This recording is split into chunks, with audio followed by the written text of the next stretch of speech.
Hi, everybody. I'm Joey Florence, and as you may have already heard, Canadian Ability Foundation's Power Up program, funded by the RBC Foundation, is designed to help you uncover the hidden job market and find ways to better access opportunities.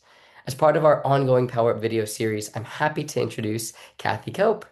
After graduating from the Career and Work Counselor Diploma program from George Brown College in 2009, Cathy has worked steady in the industry in a variety of roles.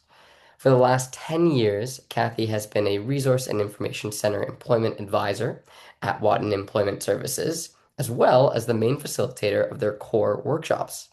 After 16 years, Cathy can honestly say she loves her job. Together, we're going to talk about experiences in the hidden job market, including networking, community, and asking for help.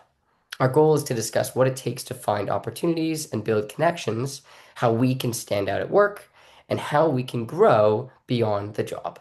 So, with that, let's get started. Thank you so much for joining, Cathy.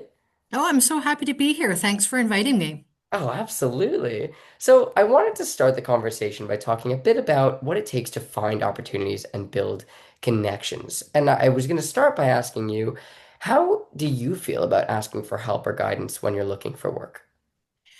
I think that it initially can be a bit of a scary thing. You're just talking maybe to strangers, but honestly, I just suggest to our clients just use your voice.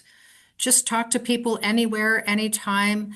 Let them know what you're looking for, and you absolutely never know what connection you might make. And never assume that that person won't have a connection based on what they do, because you never know who else is in their life. So just use that voice. That's a good point. And a lot of what we talk about is, using connections, but a good point that you brought up is the connections of connections. You never know who somebody knows. That's right. Because someone's partner or neighbor, next, uncle, aunt could be that exact connection you need. And if you never voiced that to somebody, you'd never know. Yeah, and that goes with the next question that I want to ask is what strategies do you use to reach out to people in your community or professional network? So typically, what we suggest to our clients is we would help them create what we call an elevator speech. And it's just a very quick 30 to 60-second blurb about yourself. And you have to be, somewhat confident and but own the skills that you have so that you can just open up that conversation and say, hey, I'm a really good customer service representative and I'm looking for my next opportunity, hoping we might chat for a few minutes and, see where we go from there. Yeah, and keeping the door open, right? So leaving that conversation, the elevator pitch of a very quick, hey, Yeah, this is me, and then kind of leaving it open to, what else can we talk about?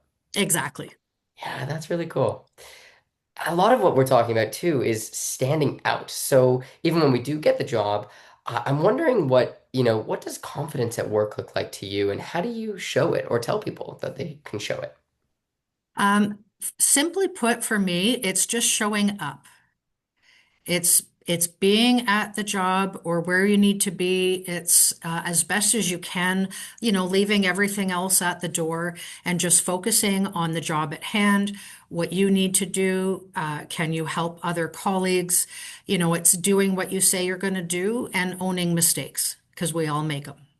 I love that. I love that, Kathy. And I heard the other day of someone saying, it's not always mistakes, and it's we learn from the mistakes and then we pivot, right? And Yep, so I so with you on that, where we need to have those challenges and we need to oftentimes have situations where we're not really enjoying all of the work all of the time, because the realistic thing is we won't enjoy everything we're doing, but the hope is that we're enjoying most of the job.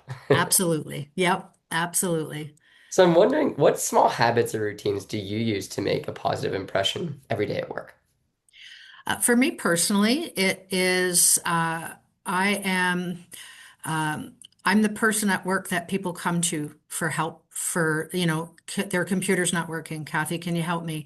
I need sticky notes. I just like to have what people need and offer whatever assistance I can to make their job easier. And then I find that gets returned, and it just creates a really nice, fluid workplace because we're all working together to the same goal. That's a really great point. And I love that. We're all working together, even if we're doing different jobs, but we're all working for the same goal.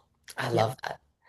In terms of, things other than just the work-oriented environment, we often talk about, what it takes to grow beyond the job itself, including volunteering and community and building yourself up. How can volunteering or participating in community activities help develop new skills or confidence? We have definitely helped a lot of clients here at Wotton with getting them volunteer placements. And one comes to mind just last week. A gentleman was volunteering at Habitat for Humanity. And he was able to gain some, not just skills on the job, but even some certifications for like health and safety and WMIS and things like that. And you could just see how his confidence level was increased so much because of that volunteer opportunity. And sometimes the volunteer opportunity is extra helpful because there's not the same pressure as an actual job. Because you are volunteering. So, and you know that that's your role. And you just, we encourage people to soak it all up and take it all in. And more importantly, you could potentially get some great references from volunteer work. That's a good point as well, right? Again, going back to our first point of connections, right? Yeah, Yeah, yeah, I love that. absolutely. Yeah. And that brings up another question for me of, what personal and professional goals do you pursue or somebody else that you've worked with outside of work? And how do those kind of go into the workforce, all of those goals that you've built? Okay, so from a personal point of view, all right, so I am very much into fish keeping. Cool. And I belong to my local fish club, and I am the secretary and the webmaster of that club. So I am always working on my communication skills, typing formal letters, keeping up with social media, some technology skills, that kind of thing. So in a volunteer role, I can use that experience to entice an employer to say, hey, if I can do these things for my volunteer club, I can do it here too. That's really cool. That's really cool. And connections from the volunteering. Yeah, there you go. A lot of it is. Because those club members are doctors, lawyers, accountants, dentists, factory workers. It's everybody. Yeah, and as you were saying, it's transferable skills. Even though we're doing a skill in one volunteer opportunity, that might come in handy with a certain task that we have to do, and we might not even know that or put the connection there. Exactly. You got it. That's really cool. We're coming to the end, and I wanted to ask, if there was anything that you wanted to share with everybody watching of something that you've learned from all of your experience helping people get into the job force. I think I kind of touched on it already, and it's simply just using your voice.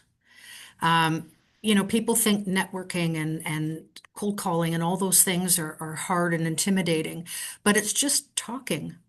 Right? So just talk to people. And, if you're not that comfortable picking up the phone, then send a company an email, Mm, and then work on your comfort level, that way, if that, makes you, because I'd rather see someone send a cold email than not reach out at all. But use that voice of yours. I love that. I love that. And everybody has their own experience, can bring anything that they have done to the table. And everybody here is able to use what they've learned to gain a job or a volunteer or any experience to push forward and move forward. Yep, exactly. I love that. Thank you so much, Kathy. It was a pleasure speaking with you. Oh, I loved it. Thanks for having me. Appreciate it.